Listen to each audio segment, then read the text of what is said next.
The clock on my phone flickered to midnight. Midnight. My birthday. I sat alone in the living room, the soft glow of the table lamp casting long shadows across the walls. The dining table behind me was laden with dishes I had spent 2 hours preparing. Steamed fish, braised pork, stir-fried greens, and a bowl of hot soup that had long since stopped steaming. In the center sat a cake I had made myself, frosted with pale yellow cream and topped with fresh strawberries.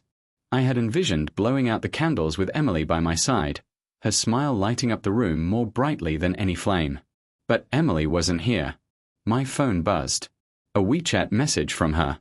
I opened it with trembling fingers. A red envelope. 520 yuan.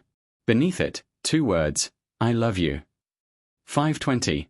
In our culture, those numbers sound like I love you.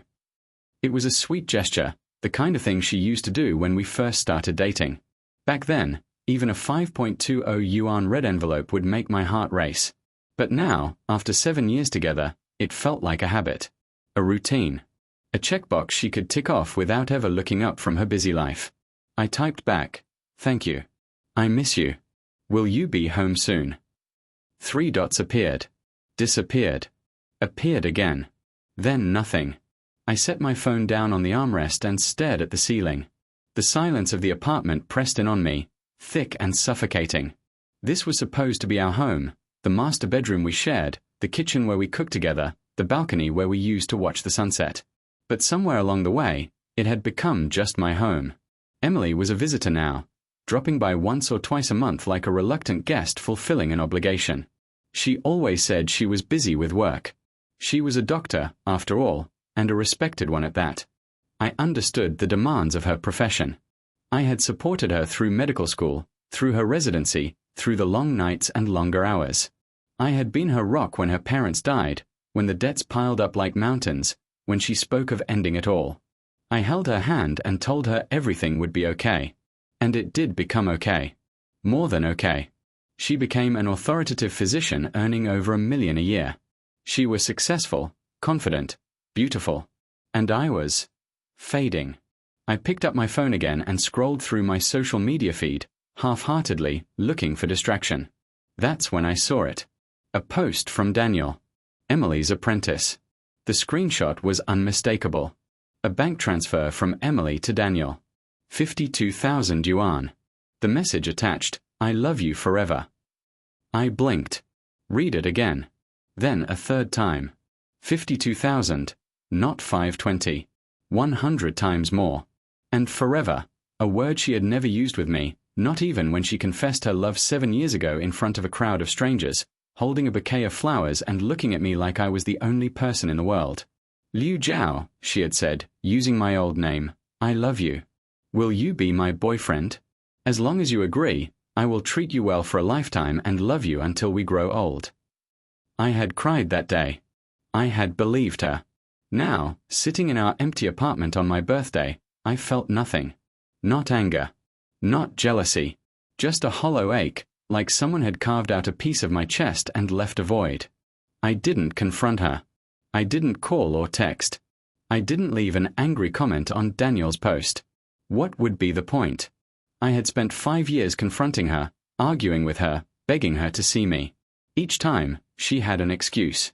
Each time, she made me feel like I was the one who was paranoid, insecure, unreasonable. Why are you always suspicious of me? Daniel is just my apprentice. He's only recently graduated. He doesn't have all the thoughts you do. You're overreacting. We were just having lunch together. Is it a crime to eat with a colleague? I told you, I was drunk. He carried me home because he's my student. It's not what you think. But it was exactly what I thought. And I had the evidence now, sitting in my hands, glowing on my phone screen like a neon sign screaming the truth I had refused to see for half a decade. I thought about the first time I suspected something was wrong. It was 3 years ago. I had gone to the hospital to surprise Emily with lunch. I found her in her office with Daniel, their heads bent close together, watching a movie on her computer. Their shoulders touched. At one point, Daniel turned and kissed her cheek. She blushed and laughed, swatting him away, saying, "Don't do that. I have a boyfriend."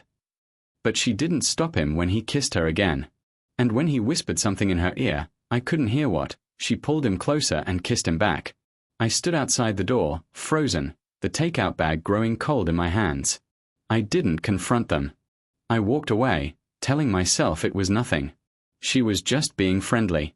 He was young and foolish. It would pass. It didn't pass. It grew. Like rot spreading through fruit, it consumed everything good we had built together. I glanced at the dining table again. The dishes were cold. The cake sat untouched. I had spent 2 hours cooking for her, hoping that tonight would be different. That maybe, just maybe, she would remember my birthday and come home early. That we could eat together, laugh together, pretend that the last 5 years of distance and betrayal had never happened. But she wasn't coming. She was with Daniel. On my birthday. I stood up slowly, my joints aching as if I had aged 20 years in the span of a single evening. I walked to the table and took out my phone. I opened the camera and framed a shot of the cake, the candles unlit, the frosting pristine, the strawberries arranged in a heart shape I had meticulously crafted. I posted it to my social media with no caption. Just the photo. Just the evidence of a celebration that never happened. I had a habit of documenting my birthday every year. In previous years, Emily was always in the photos, her arm around my shoulder, her smile bright, her eyes looking at me with something that resembled love. Those photos were proof of our happiness, or at least proof of my belief in it. This year, the cake stood alone. I cut a slice and lifted it to my mouth. The cream melted on my tongue, sweet and rich, but it tasted like ash. Like bitterness. Like the final note of a song that had gone on too long. I ate the entire slice anyway. Then I scraped the rest of the cake into the trash. The dishes followed, the fish, the pork, the vegetables, all of it dumped into the garbage bag like the last 7 years of my life. I tied the bag shut and set it by the door. Tomorrow, I would throw it away for good. My phone rang. Emily's name flashed on the screen. I answered. What do you mean by posting a photo of the cake on your social media? Her voice was sharp, irritated. Are you trying to tell your family that I didn't spend your birthday with you this year? I didn't, I said softly. My voice sounded strange to my own ears, flat, empty, like a recording of someone who had already left. Stop pretending. I know you must be upset that I didn't come back. She sighed, the sound heavy with annoyance. I told you I have unexpected work today and can't come back. And didn't I send you a red packet? Just don't make a big deal out of it. I'm not making a big deal. Good. All right, that's it. I'm still busy. I'm hanging up now. The line went dead. I stared at the phone for a long moment. Then I laughed, a short, bitter sound that echoed off the empty walls. I had hoped, foolishly, that she might hear the pain in my voice. That she might realize what day it was. That she might say I'm sorry or I love you or anything that resembled the woman I had once loved. But she had already given me her answer. 520 yuan and a message she probably copied and pasted. I turned off the lights and walked to the bedroom. Tomorrow, I would start packing. Tomorrow, I would leave this city, this apartment, this life. But tonight, I would sit in the dark and let the weight of 7 years crush me. And when morning came, I would rise from the rubble and walk away. I didn't sleep that night. I lay in bed, staring at the ceiling, listening to the silence of an apartment that had once been filled with laughter and whispered promises. The clock on the nightstand ticked away the hours. 1 a.m., 2 a.m., 3 a.m., each minute a small death, a small goodbye. By 4 a.m., I gave up on rest. I rose from the bed and walked to the window. The city was still dark, the streets empty, the world suspended in that strange stillness that exists only in the hours before dawn. Somewhere out there, Emily was with Daniel. Maybe at a bar. Maybe at his apartment. Maybe at a hotel. I didn't know. I didn't want to know. And yet, I couldn't stop myself from reaching for my phone. I opened social media. The first post was from Emily. A photo of the sunrise. Pale pink and orange bleeding across a hazy sky, the sun just cresting the horizon like a burning coin. The caption, "The sunrise today was very beautiful." I scrolled down. The next post was from Daniel. Another sunrise photo, but this one included a figure in the foreground, a woman's silhouette, her back to the camera, her hair catching the light. The caption, "No matter how beautiful the sunrise is, it can't compare to your beauty." I zoomed in on the silhouette. The shape of the shoulders, the curve of the neck, the way the figure stood with one hand on her hip. I knew that posture. I had photographed it 100 times over the years. It was Emily. They had watched the sunrise together. After spending my birthday together. After she had sent me a paltry red envelope and a perfunctory "I love you," she had gone to him. She had watched the dawn break with another man. I set the phone down on the nightstand, face down, as if I could unsee what I had just seen. The irony wasn't lost on me. 7 years ago, Emily had been the one chasing me. She had pursued me with a determination that both flattered and frightened me. She had shown up at my photography exhibitions, had commented on every photo I posted, had found excuses to call me late at night just to hear my voice. "You're the most talented photographer I've ever met," she used to say. "You see the world differently than everyone else. That's why I love you. You see beauty where others see nothing." And I had believed her. I had believed that she saw something in me that no one else could see. I had believed that her love was special, unique, destined. But love isn't destiny. Love is a choice. And every day, for the last 5 years, Emily had chosen someone else.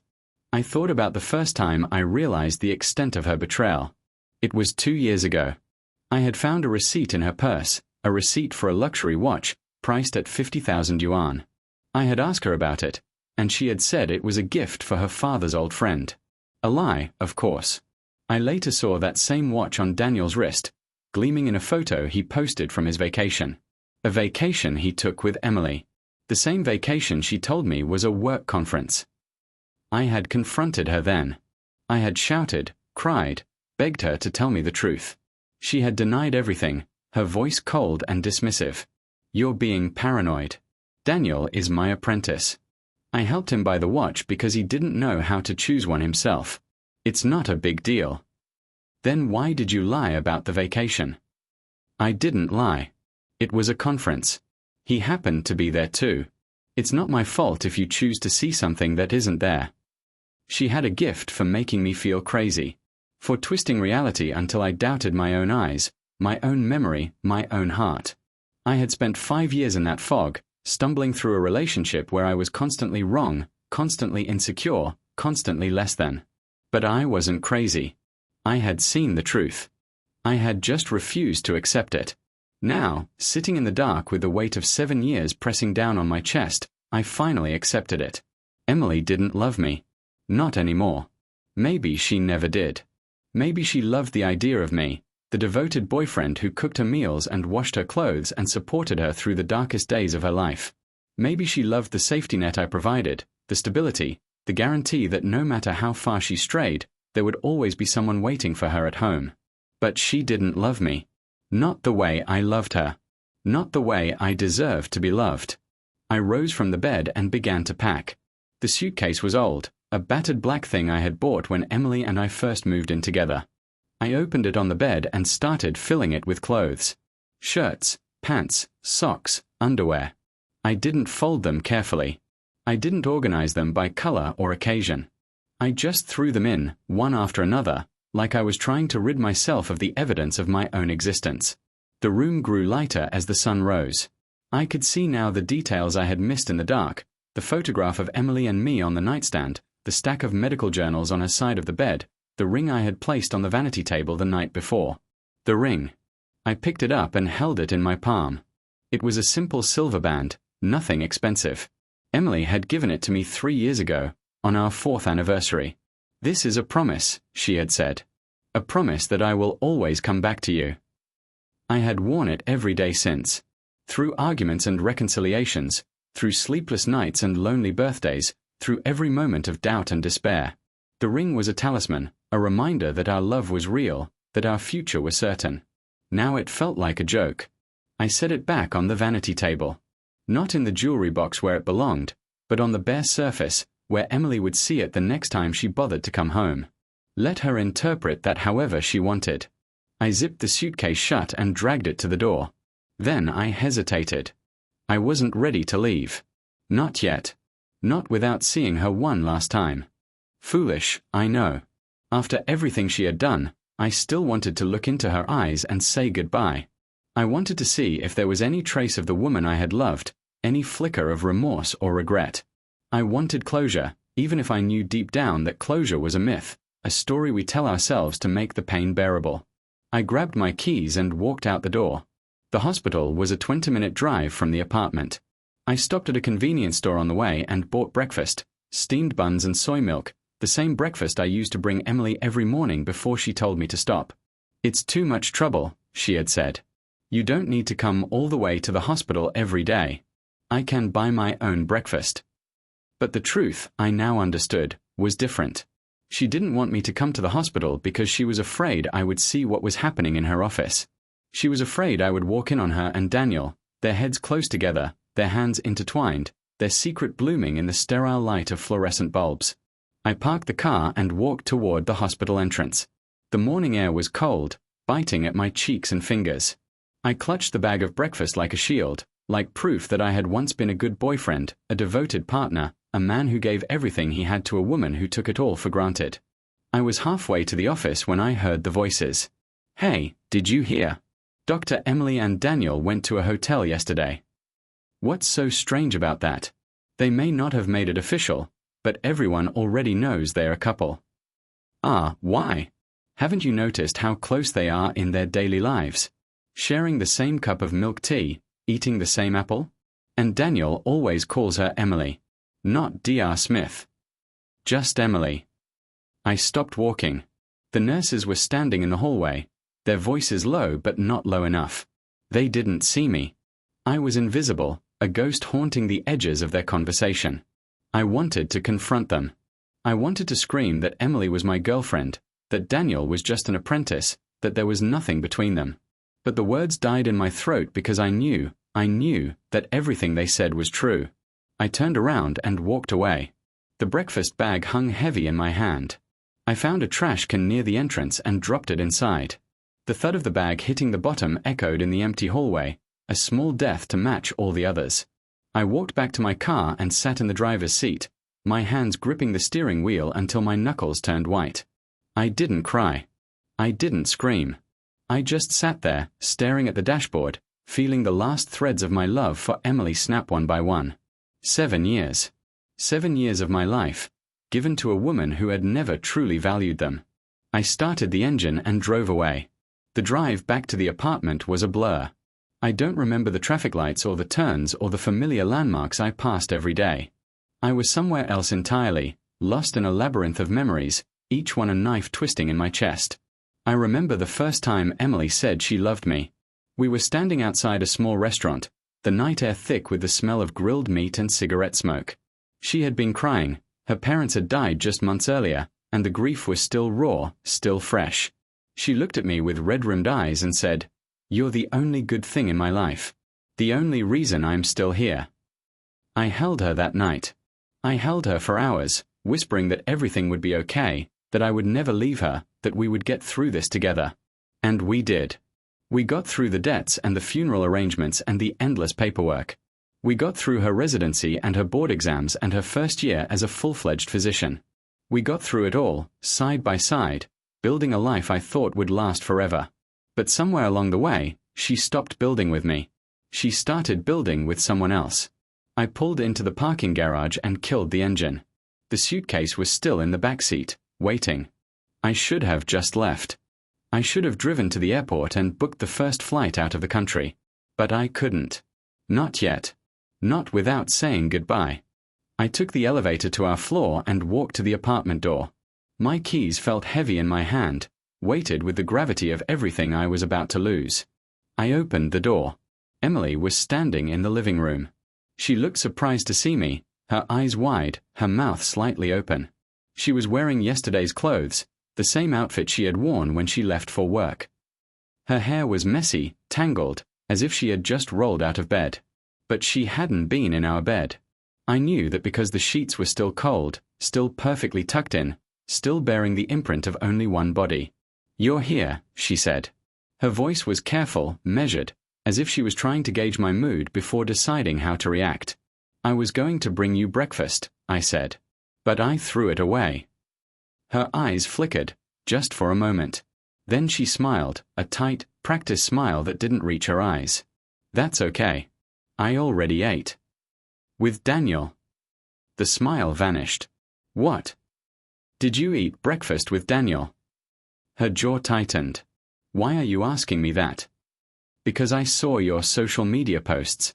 The sunrise. The two of you together. I walked past her into the living room, my footsteps echoing on the wooden floor. I saw the hotel, too. The nurses were talking about it. You're spying on me. Her voice rose, sharp with indignation. You're listening to gossip from nurses. I'm not spying. I'm just noticing. I turned to face her. I've been noticing for 5 years, Emily. Every time you lied. Every time you made an excuse.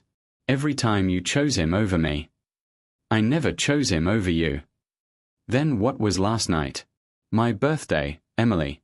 You sent me 520 yuan and a text message, and then you spent the night with him. You watched the sunrise with him. You. It's not what you think. Then what is it? She opened her mouth, then closed it. For a moment, she looked almost guilty, her eyes darting away, her shoulders slumping. But then the mask snapped back into place, and she was the same cold, dismissive woman I had been dealing with for years. You're overreacting, she said. Daniel and I are just friends. He's my apprentice. I'm his mentor. There's nothing inappropriate about our relationship. You kissed him. She froze. I saw you, I continued. 3 years ago. In your office. You were watching a movie, and he kissed you, and you kissed him back. I stood outside the door and watched the whole thing. The color drained from her face. That was 3 years ago. It didn't mean anything. And the watch. The 50,000 yuan watch you bought him. I helped him pick it out. It wasn't a gift. And the vacation. The work conference that turned out to be a trip with him. And the house. The 1.5 million yuan house you bought for him. She stared at me, her mouth hanging open. How do you know about the house? Because I saw the bank statement. You told me you lent the money to a friend. But there was no friend, was there? There was just Daniel. It's not like that. Then what is it like, Emily? Explain it to me. Make me understand why you've been lying to me for 5 years. Make me understand why I wasn't worth the truth. Her eyes filled with tears, real ones, I think. Or maybe they were just another performance, another tool in her arsenal of manipulation. I'm sorry, she whispered. I'm so sorry. I never meant to hurt you. But you did hurt me. Every day. For 5 years. I know I did.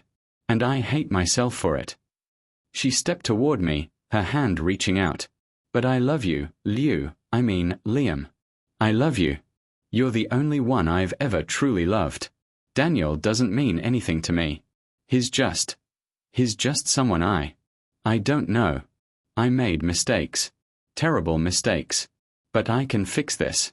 I can fix us. I looked at her, this woman I had given everything to, this woman who had been my entire world for 7 years, and I felt nothing. No anger, no sadness, no longing. Just a vast, empty silence where my heart used to be. You can't fix this, I said. I've already decided. I'm leaving. Leaving? What do you mean, leaving? I mean I'm leaving the city. I'm leaving you. I'm going abroad. The company has an opportunity for me in the UK, and I'm taking it. You can't do that. Her voice cracked. You can't just leave. We're together. We're a couple. You can't make a decision like that without talking to me. I'm not asking for your permission. Liam, please. She grabbed my arm, her fingers digging into my sleeve. Please don't do this. I'll do anything. I'll stop seeing Daniel. I'll quit my job if I have to. Just please don't leave me. You should have thought about that before you spent 5 years cheating on me. I pulled my arm free and walked to the door. The suitcase was still in the car, waiting. I had everything I needed. There was nothing left for me here. Liam, she screamed. Liam, wait. I didn't wait. I walked out the door and didn't look back. The airport was crowded, the way airports always are, a sea of hurried travelers dragging suitcases and clutching boarding passes, all of them heading somewhere, all of them leaving something behind. I moved through the throng like a ghost, unseen and unnoticed, my old black suitcase bumping against my leg. My only friend, Michael, was waiting for me at the departure gate. He was tall and lanky, with kind eyes and a habit of saying exactly what he was thinking. We had known each other since college, and he was the only person who had ever warned me about Emily. "I've seen her with other men," he had said, 5 years ago, when our relationship was still new. "I'm not saying she's cheating, but just be careful, okay? Don't give her everything. Leave something for yourself." I hadn't listened. I had been too in love, too blinded by her smile and her promises and the way she looked at me like I was the answer to every question she had ever asked. But Michael had been right. He was always right. "You're really doing this," he said as I approached. His voice was soft, almost sad.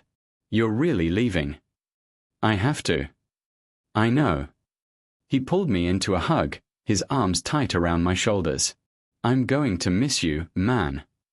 "I'll miss you too." We stood there for a long moment, two friends saying goodbye in a way that felt permanent. I didn't know when I would see him again. Maybe never. The UK was far, and my life was about to change in ways I couldn't predict. "Take care of yourself," he said, pulling back. "Call me if you need anything. And I'll keep an eye on things here. If Emily tries anything." "She won't. She doesn't care enough to try." Michael's jaw tightened, but he didn't argue. He just nodded and stepped back, shoving his hands into his pockets. "You deserve better," he said. "You've always deserved better."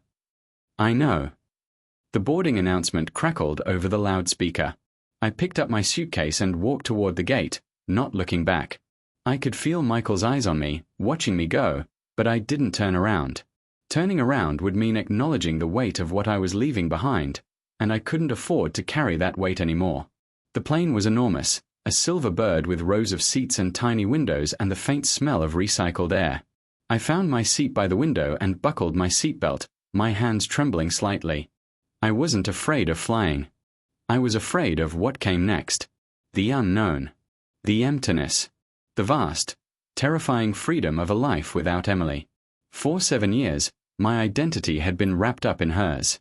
I was Emily's boyfriend, Emily's partner, Emily's support system. I cooked her meals and washed her clothes and listened to her problems. I arranged my schedule around hers, cancelled plans when she needed me, put her needs above my own until I forgot what it felt like to want something for myself. Now I had to remember. Now I had to figure out who I was without her. The plane began to taxi down the runway, the engines roaring to life. I pressed my forehead against the window and watched the airport shrink behind us, the buildings growing smaller and smaller until they were just dots on the landscape. And then we were airborne, climbing into the clouds, leaving everything behind. I closed my eyes and let myself feel it, the grief, the anger, the relief. All of it tangled together in a knot so tight I didn't know where one emotion ended and another began. I thought about the early days, when Emily and I were happy. Really happy. The kind of happy that makes you believe in destiny, in soulmates, in the fairy tale. We used to stay up late talking about the future, the house we would buy, the children we would raise, the adventures we would share. She would trace patterns on my chest with her fingertip and whisper promises that felt like prayers. "I will love you forever," she used to say. "No matter what happens. No matter how hard things get. I will always, always love you." But forever had an expiration date. And her love had a limit.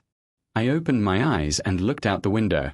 The clouds stretched beneath us like a white ocean, endless and serene.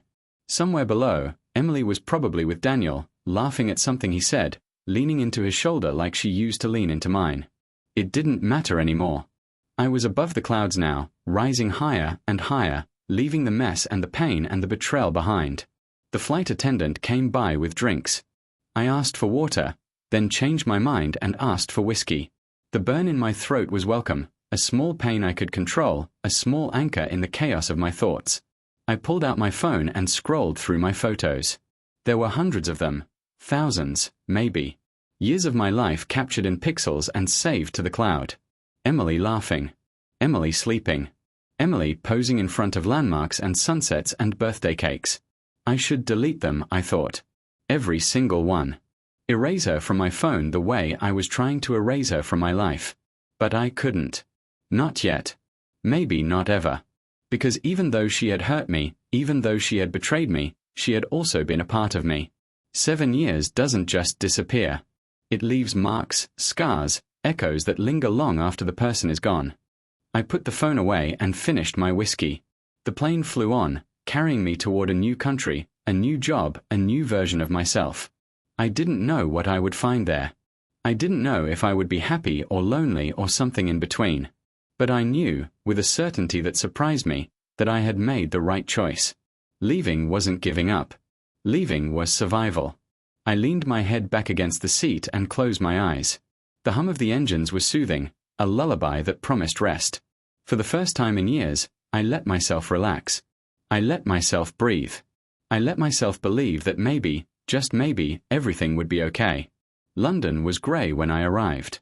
Not the oppressive grey of a storm, but the soft, muted grey of a city wrapped in fog and history. The buildings were old and stately, their facades covered in soot and ivy, their windows reflecting the pale light of a sun that seemed hesitant to show itself. I stood outside the airport with my suitcase in hand, breathing in the cold, damp air. It smelled different here, like rain and exhaust and something else I couldn't name. It smelled like a new beginning. A man in a dark suit approached me, holding a sign with my name on it. "Liam?" he asked, his accent crisp and formal. "That's me. Welcome to London. I'm Thomas, from the company. I'll be taking you to your accommodation." He led me to a black car parked at the curb, taking my suitcase and loading it into the trunk. I slid into the back seat and watched the city unfold through the window as we drove. Narrow streets lined with shops and cafes, double-decker buses rumbling past, people in coats and scarves hurrying about their days. It was so different from home. So unfamiliar. And yet, somehow, it felt like exactly where I was supposed to be. The apartment was small but comfortable, a one-bedroom on the 4th floor of a building with creaky stairs and a radiator that clanked when it turned on. The walls were painted a soft cream color, and the windows looked out onto a courtyard where a gnarled tree stretched toward the sky. "Will this do?" Thomas asked, setting my suitcase by the door. "It's perfect." He handed me a set of keys and a folder with information about the area, grocery stores, restaurants, public transportation. "Your first assignment is on Monday. Until then, take some time to settle in. Explore the city. Get to know your new home." After he left, I walked through the apartment, touching the walls, opening the cabinets, testing the faucet. It was strange to be in a space that had no memories attached to it, no echoes of arguments or laughter, no ghost of Emily lingering in the corners. This was mine. Only mine. I unpacked my suitcase, hanging my clothes in the closet and arranging my toiletries in the bathroom. The ring, the one I had left on the vanity table, was still in my pocket. I had picked it up before leaving, a last-minute impulse I couldn't explain. I held it in my palm, watching the light catch the silver surface. Then I put it in the back of a drawer, buried beneath socks and old receipts. Out of sight. Out of mind. Or so I hoped. The first few days were a blur of orientation and adjustment. I learned the bus routes, the tube lines, the shortcuts that would get me to work on time. I found a coffee shop around the corner that made a decent latte, and a park nearby where I could sit and watch the world go by. The company was small but prestigious, a photography agency that specialized in editorial and commercial work. My boss, a woman named Sarah with sharp eyes and a sharper tongue, had recruited me personally after seeing my portfolio online. "You have an eye for storytelling," she said during my first meeting. "Your photos aren't just images. They are narratives. They make people feel something." I thought about the photos I had taken over the years, the ones of Emily, mostly. The way I had captured her laughter, her tears, her quiet moments of vulnerability. Those photos were stories too. Stories about love and betrayal and the slow unraveling of a relationship I had once believed was unbreakable. "Thank you," I said. "I try." "Don't try. Just do. That's the only advice I'll ever give you." I threw myself into the work. Long hours in the studio, early mornings on location, late nights editing and refining. I photographed landscapes and portraits, fashion and architecture. I captured the grey light of London and the golden glow of the countryside. I built a new portfolio, a new reputation, a new life. And slowly, imperceptibly, I began to heal. The first week, I checked Emily's social media obsessively. Every hour, sometimes more. I told myself I was looking for closure, but really I was looking for proof that she missed me, that she regretted what she had done, that my leaving had mattered. What I found was the opposite. Photos of her and Daniel, smiling at restaurants and bars. Captions about new beginnings and finding happiness. Comments from friends congratulating them, asking when the wedding would be. I stopped checking after that. I blocked her accounts, deleted her number, purged her from my digital life the way I was trying to purge her from my heart. It helped. Not completely, but enough. By the end of the first month, I had established a routine. Wake up at 6 o'clock, make coffee, check my email. Work from 8 to 5 o'clock, with a break for lunch at the cafe around the corner. Evenings were for editing, for exploring, for sitting in the park and watching the sunset. I was lonely, but it was a manageable loneliness. The kind that comes from being alone by choice, not by abandonment. And then, one night, my phone rang. The number was unfamiliar, a UK number I didn't recognize. I almost didn't answer, but something made me pick up. Hello. Liam. My blood turned to ice. It was Emily. How did you get this number? I asked Michael. He didn't want to give it to me, but I. Her voice cracked. I need to talk to you. There's nothing to talk about. Please. Just give me 5 minutes. I should have hung up. I should have blocked the number and gone back to my evening. But I didn't.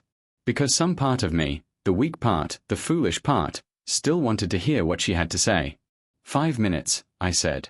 I know why you're angry. It's because I sent Daniel the 52,000 yuan red envelope, isn't it? That's what this is really about. I laughed, a bitter, hollow sound. You still don't get it. Then explain it to me. I've been explaining it to you for 5 years, Emily. You just never listened. I'm listening now. I closed my eyes and took a deep breath. It was never about the money. It was about the fact that you gave him everything, your time, your attention, your love, and you gave me nothing but excuses. You spent my birthday with him. You watched the sunrise with him. You bought him a house, Emily. A house. And you couldn't even come home to eat the dinner I cooked for you. Silence on the other end. Just her breathing, ragged and uneven. I'm sorry, she whispered. I'm so sorry. Sorry isn't enough. Then what is? Tell me what to do, and I'll do it. I'll send you 520,000 yuan. I'll send you 1 million. Just please come back. You still don't get it, I said again. I don't want your money. I never wanted your money. I wanted you. But you gave yourself to someone else. I can change. I will change. Just give me one more chance. I gave you 5 years of chances, Emily. 5 years. And you threw every single one away. I hung up before she could respond. Then I blocked the number and set my phone on the table. My hands were shaking. My chest ached. But underneath the pain, there was something else, something that felt almost like relief. I had said what I needed to say. I had stood up for myself, for the first time in years. It wasn't closure. But it was a start. A year passed. Then another.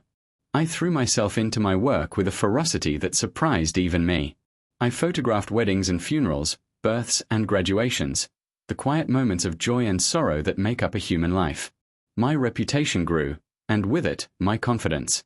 I stopped thinking of myself as Emily's ex-boyfriend and started thinking of myself as Liam, the photographer. Liam, the artist. Liam, the man who had rebuilt himself from the ashes of a broken heart. I made friends in London, real friends, not just colleagues or acquaintances. There was James, a graphic designer with a dry sense of humor and a talent for making me laugh. There was Priya, a journalist who had traveled to more countries than I could name. There was old Mrs. Higgins from downstairs, who baked me cookies on holidays and called me dearie in a voice that reminded me of my grandmother. I was building a life. A good life. A life that didn't revolve around waiting for someone who would never come. And then, on my 30th birthday, I received a package. It was small, wrapped in brown paper, with no return address. I opened it in my kitchen, standing by the window as the London rain tapped against the glass. Inside was a watch. A beautiful watch, silver and gold, with a face that gleamed under the kitchen light. It was expensive, I could tell just by looking at it. The kind of watch that cost more than most people made in a year. There was a note tucked beneath it, written in handwriting I recognized immediately. You are the only person I have ever truly loved. I know I can't make up for what I did, but I want to try. I want to spend the rest of my life trying. Please, Liam, come home. I stared at the note for a long time. My hands were steady, my breathing calm. There was no surge of emotion, no flood of memories, no longing for what could have been. Just a quiet sadness, like the echo of a song I had once loved but had long since forgotten. I set the watch back in its box and closed the lid. Then I picked up my phone and called Michael. Hey, I said when he answered. How are things back home? Same as always. Why? What's going on? Emily sent me a watch. A really expensive one. For my birthday. Michael was quiet for a moment. Are you okay? I'm fine. I wanted to know if you've heard from her. How she's doing. She's not great, to be honest. She and Daniel broke up a few months ago. Apparently, things got ugly. She's been drinking a lot. Michael said she's not the same person anymore.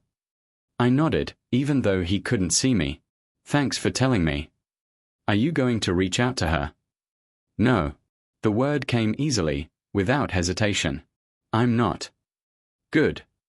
Michael's voice was firm. You deserve better, Liam. You've always deserved better. We talked for a few more minutes, about work, about London, about nothing in particular. Then I hung up and went back to the box on the counter. I picked up the watch one last time, feeling its weight in my palm. It was beautiful. It was valuable. It was everything Emily thought I wanted. But it wasn't what I needed. I put the watch in a drawer, next to the ring I had brought from home. Then I grabbed my coat and walked outside. The rain had stopped, and the sky was clearing. The sun was setting over London, painting the clouds in shades of orange and pink and gold. I stood on the sidewalk and watched the light fade, feeling the cool air on my face. A week later, Michael called again. Liam, he said, his voice strange. Tight. I have some bad news. What is it? It's Emily. She's gone. Daniel, he killed her. And then he killed himself. The words didn't make sense at first. They were just sounds, noises, vibrations in the air. I held the phone to my ear and waited for them to form into meaning. Liam, are you still there? I'm here. I'm so sorry. I know you two had your issues, but I know you loved her once. I did. I hung up and sat down on the edge of my bed. The room was quiet, the way it always was. Somewhere outside, a bird was singing. Somewhere, a car drove past, its engine humming. Emily was dead. The woman I had loved for 7 years. The woman who had betrayed me, who had broken my heart, who had sent me a watch and a note and a plea for forgiveness. She was gone. I didn't cry. I didn't scream. I just sat there, staring at the wall, feeling a strange numbness spread through my chest. Later that day, I took the watch out of the drawer. I drove to a charity shop in the city and handed it to the woman behind the counter. I'd like to donate this, I said. Sell it, and use the money for the children. The ones in the poor areas. The woman looked at the watch, her eyes widening. Are you sure? This is worth a lot of money. I'm sure.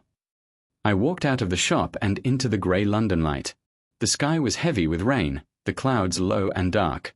But somewhere beyond them, I knew, the sun was still shining.